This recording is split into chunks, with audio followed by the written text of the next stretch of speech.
प्रतियोगी विद्यार्थियों, एक बार फिर से आपका स्वागत है आपके अपने YouTube चैनल प्रारंभ क्लासेज में। हम पढ़ रहे हैं संविधान के तहत हम लोग क्या पढ़ रहे हैं, मूल अधिकार। और मूल अधिकार के तहत 3 मूल अधिकार हम देख चुके हैं, चौथा मूल अधिकार हम देख रहे हैं।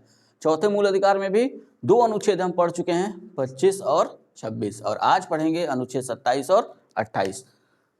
तो चौथा मूल अधिकार जो हमको मिला है संविधान द्वारा, एक बार फिर से मैं दोहरा दूं, धर्म की स्वतंत्रता का अधिकार, अनुच्छेद 25 से 28, right to freedom of religion, article 25 to 28। तो 25 और 26 ये हम लोगों ने पिछली वीडियो में देखा, और आज देखेंगे अनुच्छेद 27।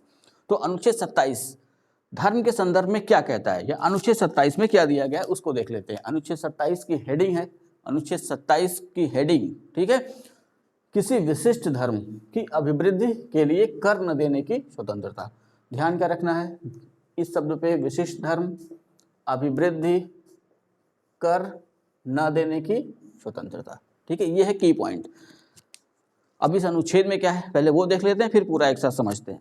अनुच्छेद क्या कह रहा है, किसी भी व्यक्ति को कोई ऐसा कर देने के लिए बाध्य नहीं किया जाएगा जिसकी आय को किसी विशेष धर्म या धार्मिक संप्रदाय की अभिवृद्धि या पोषण में व्यय किया जाता हो।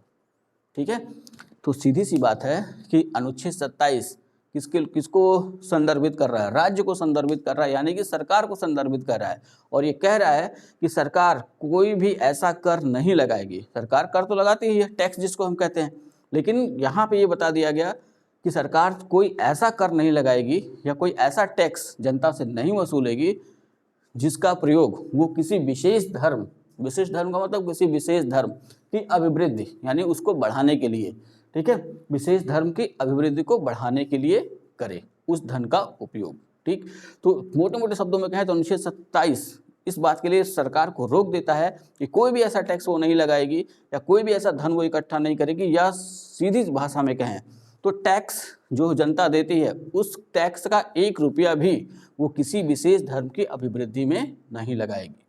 हाँ, लगाएगी तो सारे धर्मों को उसको बराबर बराबर देना होगा, ठीक है, लेकिन यहाँ किसी विशेष धर्म की अभिवृद्धि के लिए कर न देने की स्वतंत्रता, यहाँ पे इसी को संदर्भित किया गया है। यहाँ ध्यान रखना है कि यहाँ धर्म भी हो सकता है और कोई धार्मिक संप्रदाय भी।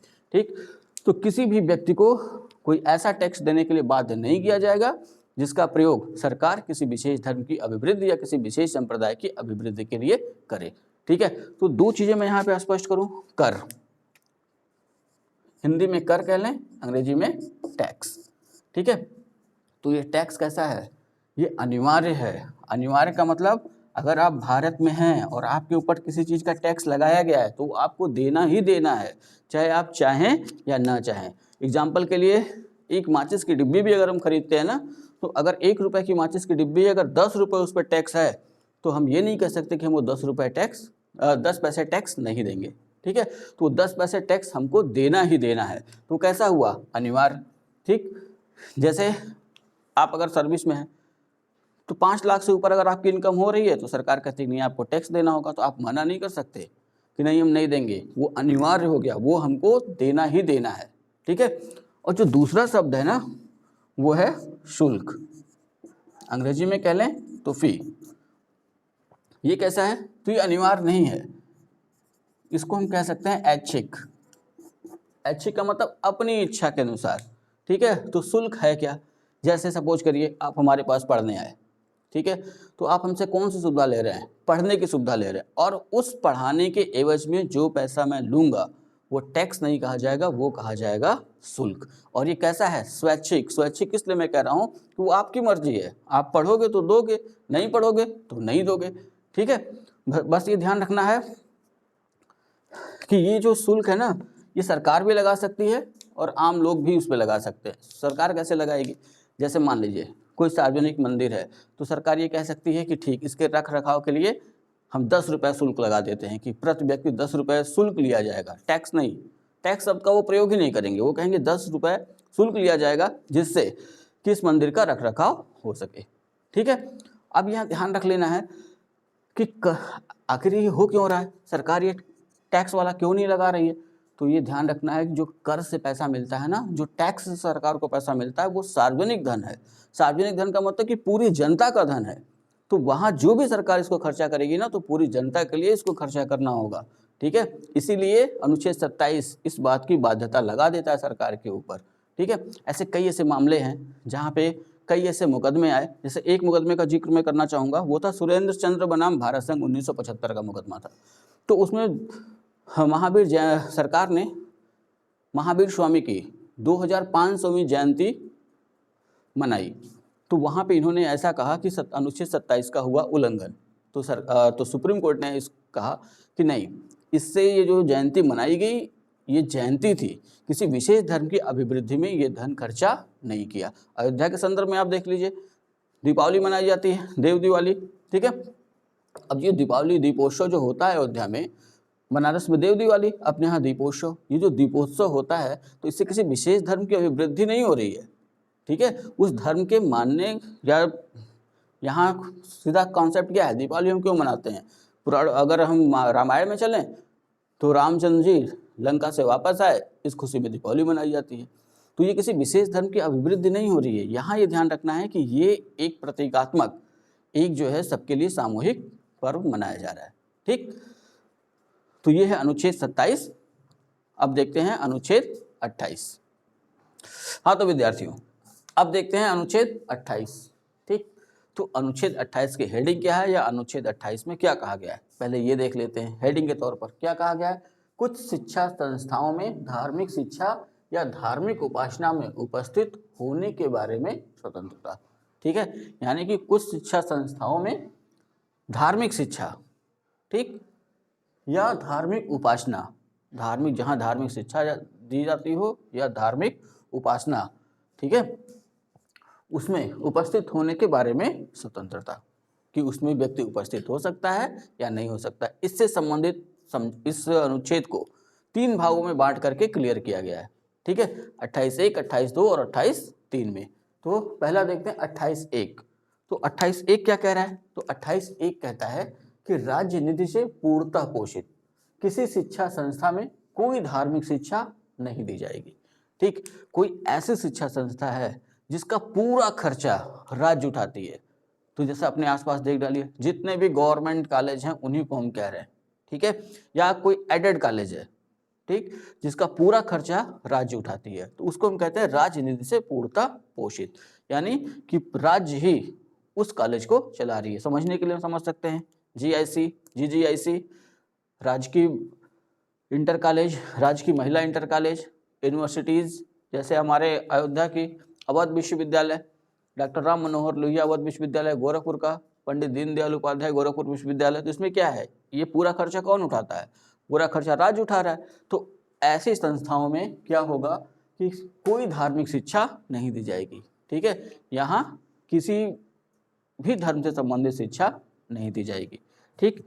सेकेंड देखिए 28(2) क्या कहता है? यदि किसी शिक्षा संस्था का प्रशासन, ठीक है, राज्य करता है, परंतु उस शिक्षण संस्था की स्थापना किसी न्यास, ट्रस्ट या दान के द्वारा की गई है जिसमें धार्मिक शिक्षा देना अनिवार्य है, तो उस शिक्षण संस्था में धार्मिक शिक्षा दी जा सकती है।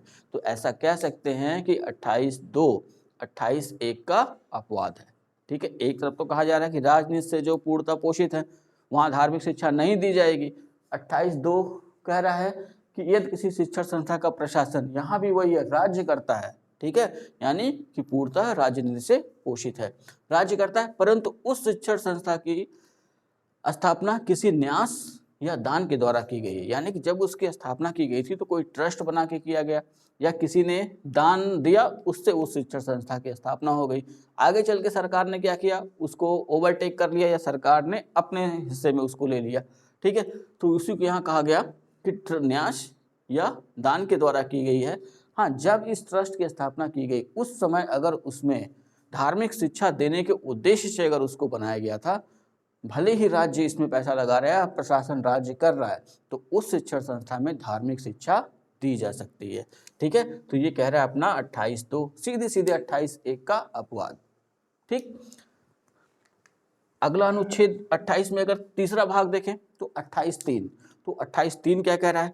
राज्य से मान्यता प्राप्त या राज्य निधि से सहायता पाने वाली किसी शिक्षा संस्था में उपस्थित होने वाले किसी व्यक्ति को उस संस्था में दी जाने वाली धार्मिक शिक्षा में भाग लेने या धार्मिक उपासना में उपस्थित होने के लिए उसकी सहमति के बिना बाध्य नहीं किया जाएगा। ठीक है, पहले इस पॉइंट को देख लेते हैं। कोई शिक्षण संस्था है, राज्य से मान्यता प्राप्त है, ठीक, हाँ यहाँ प्रशासन राज्य नहीं कर रहा, लेकिन राज्य ने उसको मान्यता दे रखी है और राज्य निधि से उसको सहायता भी मिल रही है। जैसे मान लेते हैं 100 रुपये खर्चा आया तो 50 राज्य दे रहा है, 50 जो व्यक्ति संस्था खोला है वो लगा दे रहा है, लेकिन राज्य निधि से उसको सहायता मिल रही है। ठीक है, तो ऐसे जितनी भी शिक्षण संस्थाएं हैं जो राज्य निधि से सहायता ले रही हैं और राज्य द्वारा उनको मान्यता दी गई है। ठीक है, तो वहाँ भी ये व्यवस्था कर दी गई कि उस शिक्षण संस्था में उपस्थित होने वाले किसी भी व्यक्ति को उस संस्था में दी जाने वाली, अगर उस शिक्षण संस्था में कोई धार्मिक शिक्षा दी जाती है, ठीक है, तो उसमें भाग लेने या उस शिक्षण संस्था में जो धार्मिक उपासना हो रही है उसमें सम्मिलित होने या उपस्थित होने के लिए उस व्यक्ति को बाध्य नहीं किया जाएगा। यहाँ व्यक्ति का मतलब वो विद्यार्थी जो उसमें पढ़ने जा रहा है। ठीक है, लेकिन यहाँ एक शर्त जोड़ दी गई नीचे कि अगर वो विद्यार्थी अवयस्क है, ठीक है, तो उसके लिए उस संरक्षक की सहमति आवश्यक होगी। हाँ, अगर उसको धार्मिक शिक्षा में भाग लेना है या धार्मिक उपासना में भाग लेना है, अगर वो अवयस्क है तो उसको उसके संरक्षक का मतलब माता पिता भी हो सकते हैं, या माता पिता नहीं है तो जो उनका पालन पोषण कर रहा है वो, ठीक है, उनकी सहमति यहाँ लेना आवश्यक होगी। ठीक, तो ये 3 चीज़ें थी 28(3) में। ध्यान से वीडियो को देखिएगा और पूरा देखा करिए, तभी इसका बेनिफिट मिलने वाला। मैं बार बार कह रहा हूँ क्योंकि हमारी वीडियो बनती है बहुत गहराई से। गहराई का मतलब कि जितनी हमको ज़रूरत है उतनी चीज़ें हैं, इससे बाहर ना वो पूछेंगे ना इससे बाहर आता है, चाहे वनडे हो चाहे आप सिविल दे रहे हो। बस अंतर इतना होता है कि वनडे के क्वेश्चन तो सीधे होते हैं, लेकिन सिविल के क्वेश्चन थोड़े से घुमा दिए जाते हैं। ठीक है, तो इतना अगर आप ध्यान से देखते हैं, चीज़ों को समझने की कोशिश करते हैं तो कोई समस्या नहीं होगी। तो ये आज खत्म हुआ अपना चौथा मूल अधिकार, ठीक है, धर्म की स्वतंत्रता का अधिकार। अब नेक्स्ट वीडियो में हम देखेंगे अपना 5वां मूल अधिकार, संस्कृति और शिक्षा संबंधी अधिकार। ठीक है, वीडियो अगर अच्छी लग रही हो तो लाइक करिए, शेयर करिए और कमेंट करना ना भूलें, और अपने दोस्तों तक भी इस वीडियो को पहुंचाइए। मिलते हैं नेक्स्ट वीडियो में, तब तक आप अपना बहुत ख्याल रखिए। जय हिंद।